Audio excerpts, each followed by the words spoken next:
Happy Halloween, everybody. Welcome to episode 6 of Through the Whistle. I'm your host, Ty Belcher.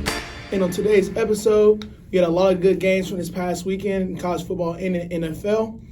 So on today's episode, we'll be talking more about those games, some projections for the first college football playoff of the season that comes tomorrow, as well as tonight's game between the Browns and the Cincinnati Bengals. So let's get right into college football games from this past weekend. So to start off, about Ohio State and Penn State, where the game really wasn't as close, was way closer than the final scoreboard actually said. So throughout the whole game, going into a whiteout at Happy Valley, things are way tougher than any other normal game, especially in the Big Ten. So Ohio State came in there with no Jackson Smith and Jigba. So without your best receiver, the person who everybody assumed was the best receiver, I feel like Marvin Harrison Jr. has put himself out there and he can be easily projected as Ohio State's best receiver and the best receiver in the country right now. But that's a topic for a different day. But you're going there kind of shorthanded, and you're going into a very hostile environment. So Ohio State didn't really look as good as they have in the first couple weeks. Well, the first 7 weeks, but that's expected. You're going into a hostile environment, going against a team that's hungry and trying to keep their season alive for either a Big Ten championship game or a New Year's Six game. But throughout the first 3 quarters, game was very tight. Ohio State wasn't scoring at will like they usually do. Had some turnovers. Sean Clifford even threw a couple turnovers early in the game to number 44. I can't really pronounce his name, so I'm just going to call him AT. AT for Ohio State, probably one of the best games that we've seen by a defensive player in years, since probably the Ndamukong Suh against the Texas Longhorns back in the Big 12 championship game. But Penn State, 2 early turnovers. Ohio State, I want to say, only got 3 points off those 2 turnovers, which is very surprising with them having a short field. Short field for Ohio State usually results in points 9 out of 10 times. But on Saturday, we saw that 1 out of 10 times happening. So Ohio State goes into third quarter. They're down. No, they're up still. And then Penn State scores, takes the lead. Everything's going perfect for Penn State. Things are going right. They've held Ohio State to less than 20 points through 3 quarters, which is easily what any coach can ask for, especially with Penn State having 2 turnovers from Sean Clifford at that point. But Ohio State goes down, scores. I want to say they threw to the tight end and scored a touchdown. And then at the 8:26 mark, Penn State gets the ball back. Kickoff, same old. Very mundane right there. First play, nice little run. Penn State still has momentum, in my opinion. Even though Ohio State just scored, I think Penn State still has the momentum. That environment, you feel like the way that the game was going, you feel like Penn State had it kind of in the bag, honestly. I feel like that game was played at night. Ohio State probably loses that game, but it's not played at night. But back to what actually happened. No more of these what ifs. But 8:26 mark happens. Penn State, Sean Clifford takes the snap. Strip sack by AT of Ohio State. Returns it for a touchdown. And so in the next 8 minutes, last 8 minutes of the game, Ohio State puts up 28 points in 8 minutes. I don't even know how to put that in perspective as for a defense who played sensational for most of the game. Joey Porter Jr. looked great out there. Played pretty well against Marvin Harrison. Played really well against Julian when he was going against Julian Fleming. But Sean Clifford, 3 turnovers. Sean Clifford's never been really a good quarterback, in my opinion. But Sean Clifford, 3 turnovers. They're going to lose a game. 3 turnovers against Ohio State. You're playing against a better team. You're going to lose any game that you have 3 turnovers in. It's kind of impossible to win a game where your team has 3 turnovers and then the other side doesn't. So you lose the turnover battle, and you're putting your defense in multiple position, like unfavorable positions. You're giving the defense having to guard a short field. Ohio State's going to put up points. At some point, the dam is going to break and there's going to be a flood. So that's exactly what happened in the last 8 minutes of the game. Ohio State comes out there and just fires off points back to back to back to back drives. And it literally felt like it was night and day. Like we all know Ohio State can flip a switch at any point in time. They can turn on the points. Felt like Ryan Day was trying to establish a run game that wasn't really there. Especially after Mayan Williams went down. Felt like run game wasn't there, but Ryan Day kept trying to force it. But all in all, Ohio State was still able to get it done. Sadly, they did drop in the polls, or the AP polls. We don't really, even though those are pretty much obsolete after tomorrow night. But Ohio State, another great win. Essentially, cakewalk from here until November 26th when they play against Michigan. And let's talk. So, speaking of Michigan, let's talk a little bit about their game. Michigan settled for a lot of field goals in this game against Michigan State, where I feel like if it were a better team, like say for instance Illinois or Ohio State, they wouldn't have been so conservative with their play calling. I felt like they called a lot of run plays down the red zone when they had a lot of yards to go, like 7 or 8 yards. And they would choose to run play and then just kick a field goal. Felt like they were just trying to get in and get out, get this game out the way so you move on. But going forward, I don't think that type of play style will be sustainable against a better team such as an Illinois or a Ohio State team. So I honestly think Michigan probably should have dropped in the polls. Probably should have dropped to number 5, especially with the way that TCU has been playing. Despite, their couple of these last several games, TCU's, been down, came back, all this other stuff. But still won a rivalry game. Michigan didn't look very polished. But unlike Ohio State, they do have another big game coming up, which is against Illinois. I want to say it's a week before Ohio State, which will be very interesting because it's hard to look ahead. It's hard to stay focused on the task at hand when you're looking ahead to something else, which is kind of why the whole cliche of football and sports as a whole is, take it day by day, opponent by opponent, which is easier said than done. In the Big 12, Kansas State played Oklahoma State, in which on Friday I said Manhattan is a crazy place to play in. Playing in Manhattan is crazy. They put up points. And even I thought Martinez was going to play this weekend, but he didn't.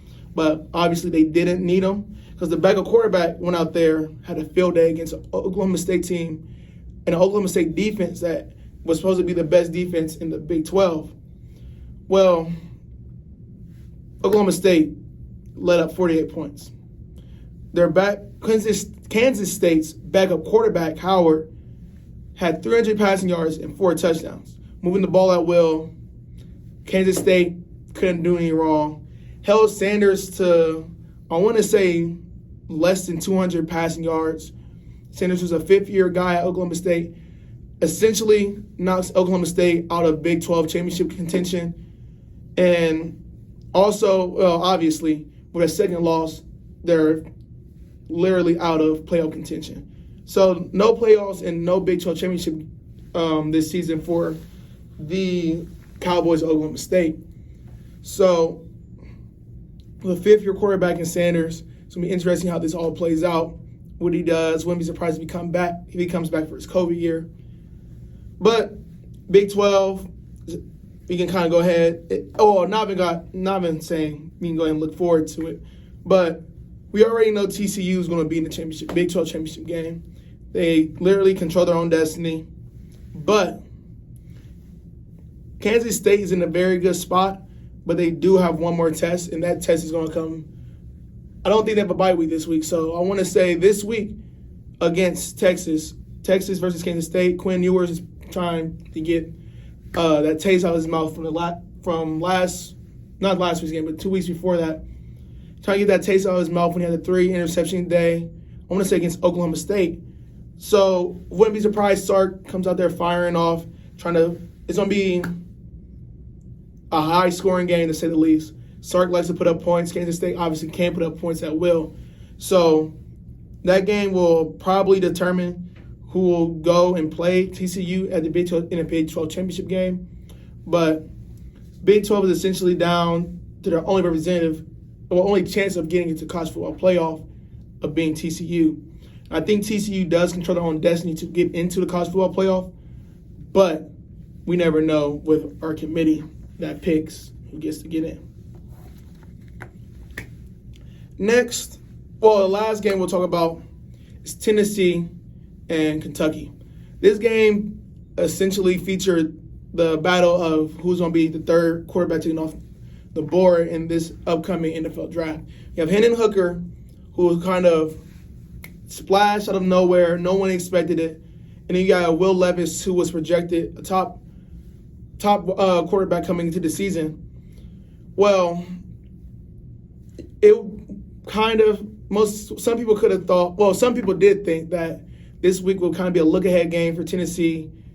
But I told y'all, if y'all watched on Friday, Tennessee at night in New Jerseys. New Jerseys, like Deion said, you look good, you play good. And man, oh man, did Tennessee look good. Tennessee looked like they should be the number 1 team in the nation. Beat the dog crap out of Kentucky.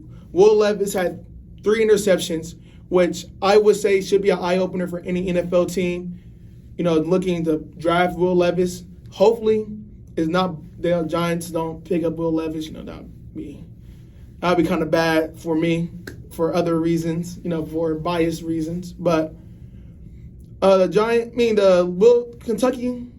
and Will Levis couldn't move the ball, while on the other side of the field, Tennessee went out there just like they did the week before they played Alabama, got their stuff out the way, handled their food. It's like I just said, maybe not even 3 minutes ago. Take it week by week, per team by team, and don't worry about what's ahead. So Tennessee literally went out there and did exactly that. They went out there, beat the dog crap out of Kentucky, and getting prepared for this week against Georgia. I would personally say that if there weren't any preseason polls or anything, it were just to come out strictly week 9 with the college football playoff, rankings, I personally think that Tennessee should be the number 1 team in the nation right now. But with Georgia and Tennessee playing this upcoming week, it'll essentially be a de facto game to pick and choose who's going to be number 1.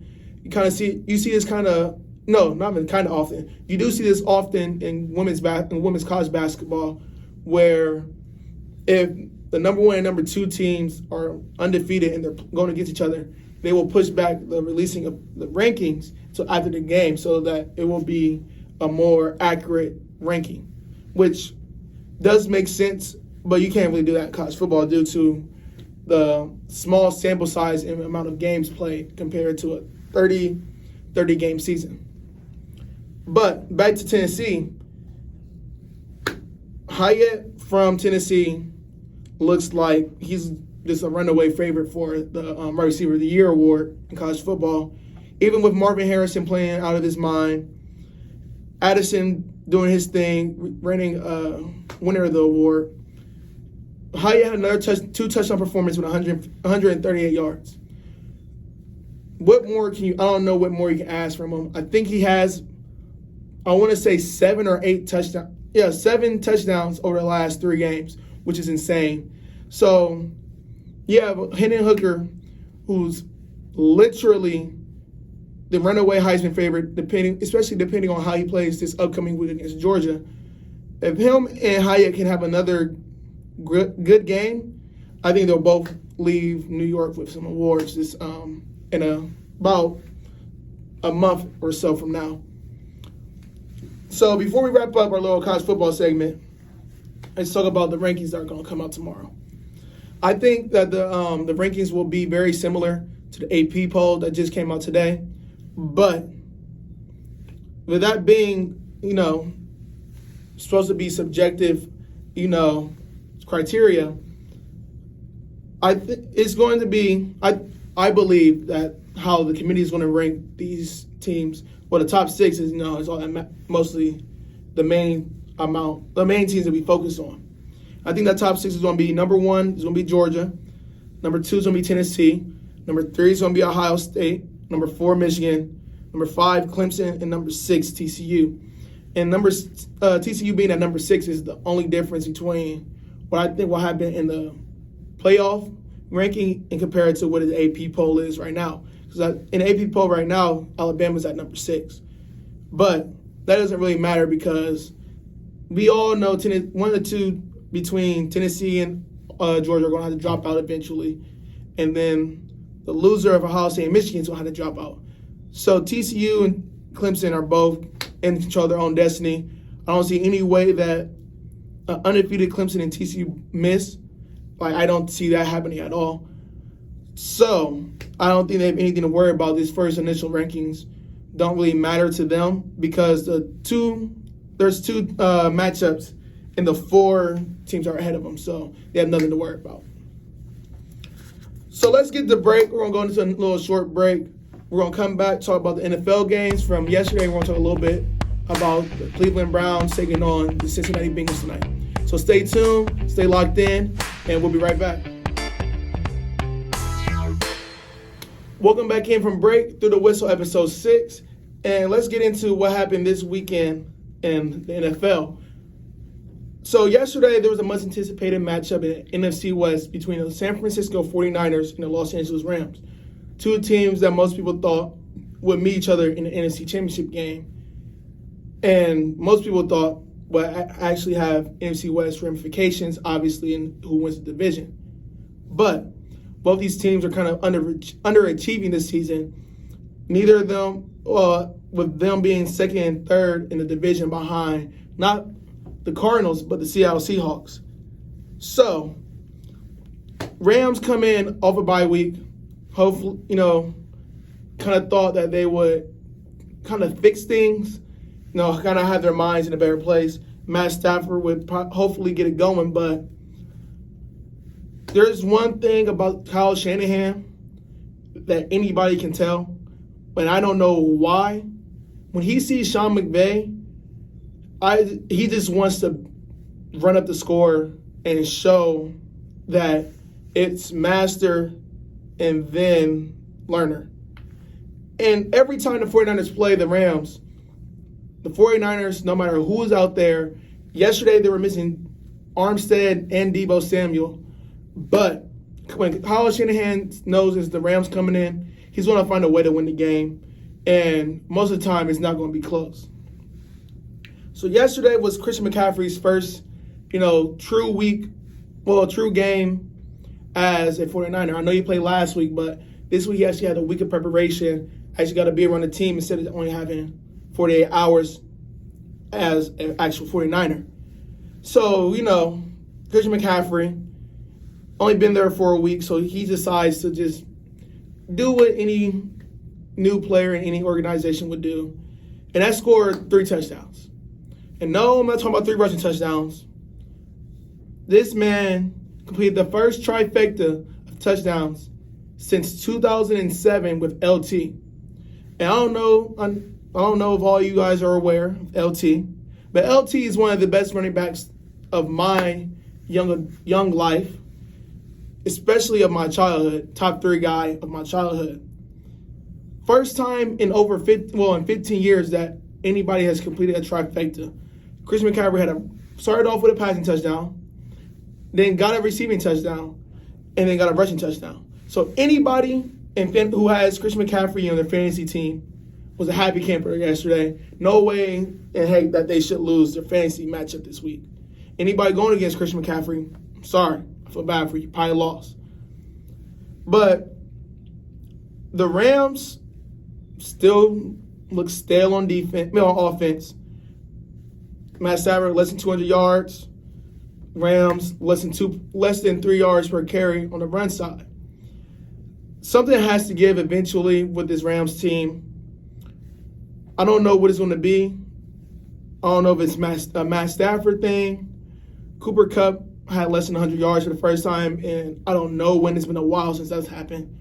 But if this team wants to make a push to become a playoff team, they're going to have to pick it up fast, because since the NFC East is doing way better than expected, it looks like there's going to be at least 2 teams to come out of that division, and you don't want to be the odd man out, obviously, especially coming off a Super Bowl win, because with the Giants being 6-2 right now and having a very favorable schedule, and then you have the Cowboys who look really good this whole season, honestly. And then even yesterday with Dak Prescott being there but no Zeke, and you have Tony Pollard having, I want to say, his arrival moment. For people who don't really watch the Cowboys, he had that first big moment, show that he can shoulder a load as the featured running back.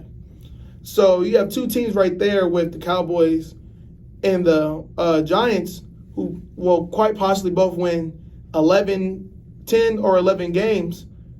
And as of right now, the Rams don't look like they can win double-digit games this season. So I don't know what they have to do. I don't know what type of moves they have to make, like trade-wise, or hopefully they can bring Odell back, but I don't think Odell will really change anything. Looks more so like a problem with up front in the trenches on the offensive side. So Rams looking like they're dead in the water, but anything happens in the NFL.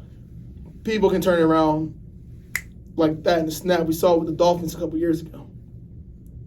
So let's pivot to another NFC team that is very much so underperforming with an older quarterback. And that's the Green Bay Packers.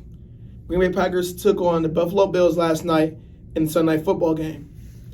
And the Bills are looking, unlike the Packers, are looking as good as advertised, probably even better than advertised. Josh Allen, if it wasn't for, I know he had a couple interceptions last night. One was a very strange one, because usually when you see a quarterback throw it at someone's feet, it's just incomplete pass. But Jair Alexander went out there, made an athletic play, and got caught an interception while the Bills were in the goal line. Well, not the goal line, but the red zone, within 15 yards of the end zone. And that essentially saved the Packers from getting absolutely blown out. They only end up losing by 10, the Packers do. But the Packers still look bad. Can't really move the ball on offense aside from Aaron Jones. Aaron Jones is the only source of offense that they have. And with the trade deadline being tomorrow at 4 p.m., I wouldn't be surprised if they went out there and tried to make a move for probably Claypool, and then hope that they can get Odell Beckham to sign there. But the Packers are also a team that's kind of dead in the water, in my opinion. But with their division being their division, playing against the Lions twice, and having another matchup against the Bears coming up, that's 3 wins right there, which can easily turn their season around. But aside from that, Aaron Rodgers looks like he's dead in the water. At one point, I want to say he had 13 passing attempts, I want to say halfway through the third quarter, even when the Packers were down by double digits. Well, by obviously double digits. They were down double digits most of the game, but down 3 possessions, they still didn't look like they were urgent because they couldn't really move the ball through the air. But back to the Bills, Von Miller looks like he wants to be a defensive player of the year, which is good, even though he probably won't win it because Micah Parsons is just playing like the second coming of Lawrence Taylor mixed with Deion Sanders mixed with, I don't know, whoever else you want to throw in, because Micah Parsons is absolutely insane. But the Bills move the ball. Diggs looks great again. Looks great as always. Unguardable, no matter who was in front of him. You saw him and Jair having some back and forth. Even Gabe Davis and Jair having some back and forth.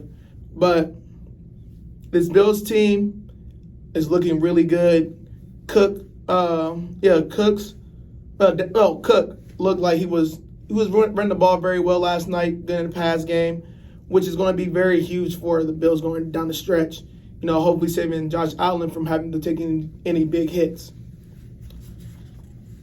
In another game for yesterday, we had Arizona Cardinals and another NFC North team in the Minnesota Vikings.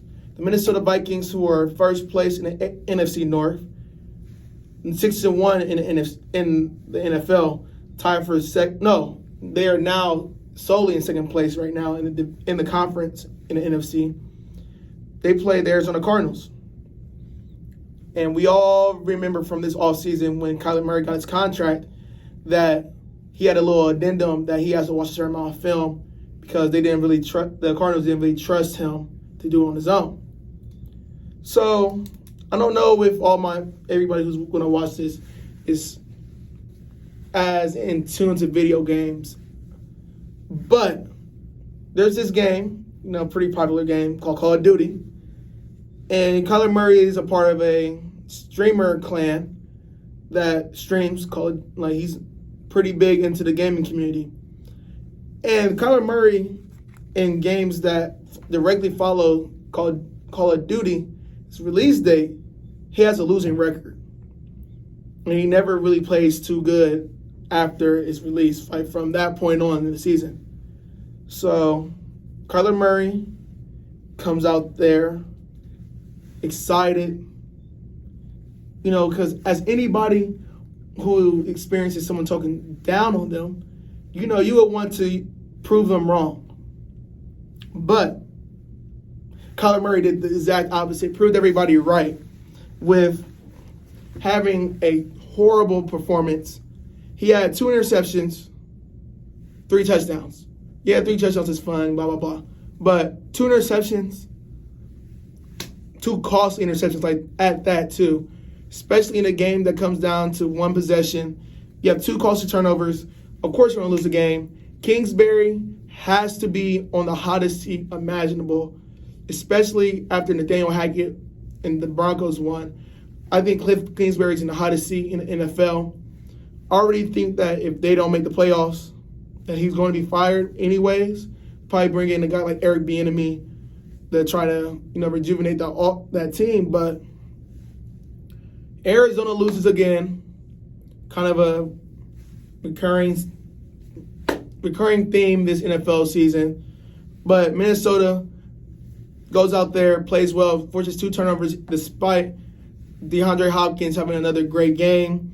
Still reestablishing himself as a top 5, top 3 guy with another 100-plus yard performance. But the Vikings were able to move the ball. Our guy, Kirk Cousins, was able to move the ball efficiently, no turnovers.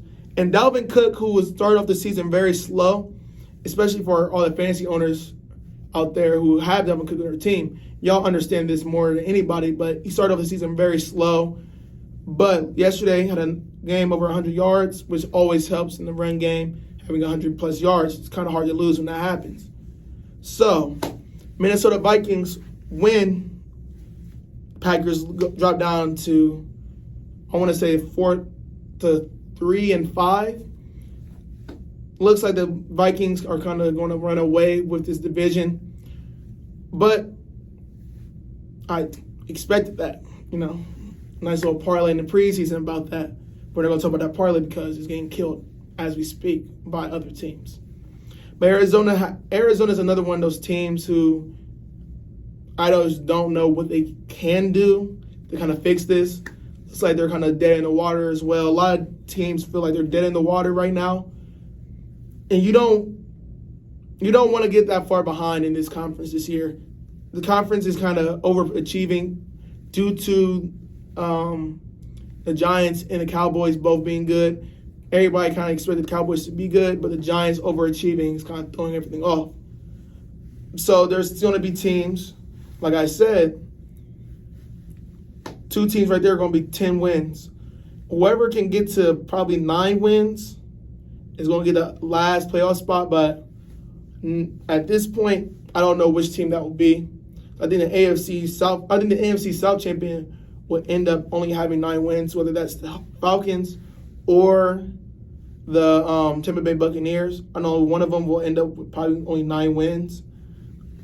So maybe the second place loser or the second place in the division in the NFC South can get that last spot, or maybe even the Seattle Seahawks can. Seattle Seahawks playing out of their mind right now, overachieving as well. So before we get into tonight's game, let's talk about a betting performance from this past weekend. I'm officially adding the Las Vegas Raiders to the no-bet list. The Las Vegas Raiders suck. Derek Carr sucks. Josh McDaniels as a head coach sucks. Shut out by the New Orleans Saints. New Orleans Saints team that lost to the Giants, should have lost to the Falcons in week 1. The same New Orleans Saints who blew a lead against the Buccaneers. Same New Orleans Saints team who got dog walked by the Arizona Cardinals. That New Orleans Saints team beat the Raiders. They didn't just beat them. They baffled them. Shut out 24-0. Send them back to Vegas. One-way flight. Get out of here. Get out of Bourbon Street. And I can't sit here and say I'm not mad, because in 2 parlays I placed this past weekend, I told y'all that I personally don't like doing a 2-day parlay, but it felt like the Saints losing to the Raiders was too much of a layup to pass up on. So that ruined the parlay of Tennessee covering their spread, USC covering 4.5. I want to say UCLA also covering 4.5. And I had the last leg of that parlay being the Raiders covering -2.5, and they lose. Also had another parlay NFL-wise for yesterday that was successful. That included the Dolphins -4, Justin Jefferson getting 60 yards, the Cowboys winning, the Bills winning by 5.5, and then the Raiders winning by 3 or more points. And that one also lost because of the Raiders. So the Raiders are now on the don't bet list, is on a do not bet list. Do not touch them. They've entered basically what I would call a purgatory, of which will never be betted on again. Derek Carr can't get Devontae Adams the ball. All this hype up before the season that, oh yeah, Devontae Adams, Derek Carr, they're going to be unguardable, blah, blah, blah. No. Looks very guardable. Not putting any production up. Josh McDaniels needs to be fired. Derek Carr should have never got a contract. But hindsight is 20/20 at all times. So let me get off my soapbox about the Raiders costing me money. Dropping the show's record of parlays down to 2-4. But we're going to bounce back. I believe in us. So in tonight's Monday Night Football game between the Cincinnati Bengals and the Cleveland Browns, the Browns are essentially playing for their season tonight. I don't think that if they dropped out, they're currently 2-5 right now, 2-5 record. Easily should be 5-2, 6-1, or even 7-0. And a lot of games where they should have won. If they had Deshaun Watson, they probably are 7-0. But obviously, that's not that actual case that we're in. So if they go down to 2-6, I don't think that even with Deshaun Watson coming back in a couple weeks, that they will be able to turn the ship around in just 6 games. So the only way that I see that the Cleveland Browns can win tonight's game is if, we've seen multiple times and multiple occasions that if you put pressure on Joe Burrow, you can beat them. We saw it with the Steelers with T.J. Watt. We saw it with the Cowboys with Micah Parsons. So Myles Garrett's going to have to go out there, at least get a sack, second and a half, hopefully. And with a sack, second and a half, put pressure on Joe Burrow, especially with no Jamar Chase, it'll give the Browns a way better chance than that literally gives them their best and only chance of winning tonight. I think if you try to rely too much on Jacoby Brissett, who I don't know why people still believe in him. Like, there's people who are putting blind hope into Jacoby Brissett, who on multiple occasions has proven why he's a backup quarterback and not a starting quarterback. But they still keep believing in him. Nick Chubb is going to have a big game. I would be very surprised if Kareem Hunt doesn't have a big game, especially since I think this will be his last game as a Cleveland Brown. I think he will get traded tomorrow before the deadline. But Cleveland has a lot to play for tonight. They move the 3-5 while the Steelers are 2-6 and the Bengals would drop down to 4-4. I think they put themselves in a pretty good position to try to turn this little before Deshaun Watson part of the season around. They can just get to, hopefully, in their best case scenario, win the next 4, get Deshaun back at 6-5, and then hope for the best in these last 5 games. Because the AFC isn't as, I'm not going to say not as competitive, because I think the AFC has the best division in football, has two of the 3 best, or the top 2 best divisions of football, with the AFC East being the best in my opinion, and the AFC North being second best. But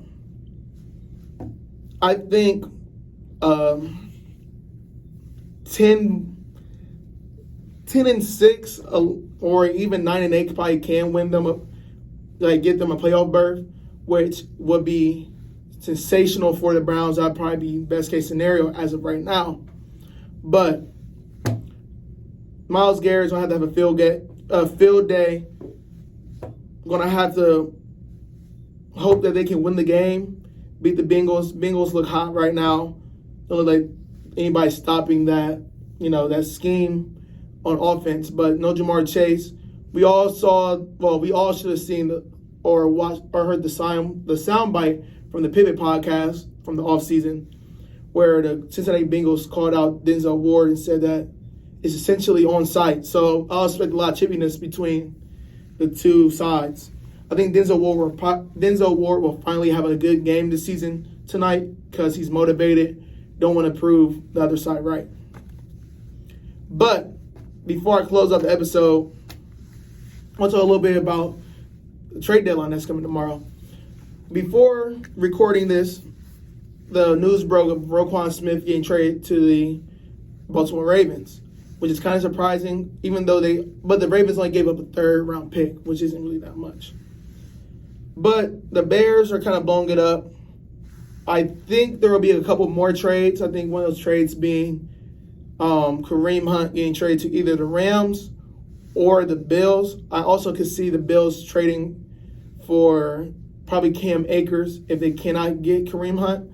I would be very surprised if Kareem Hunt gets traded within the conference, especially with the way that, the Browns kind of operate, especially with AB as their GM.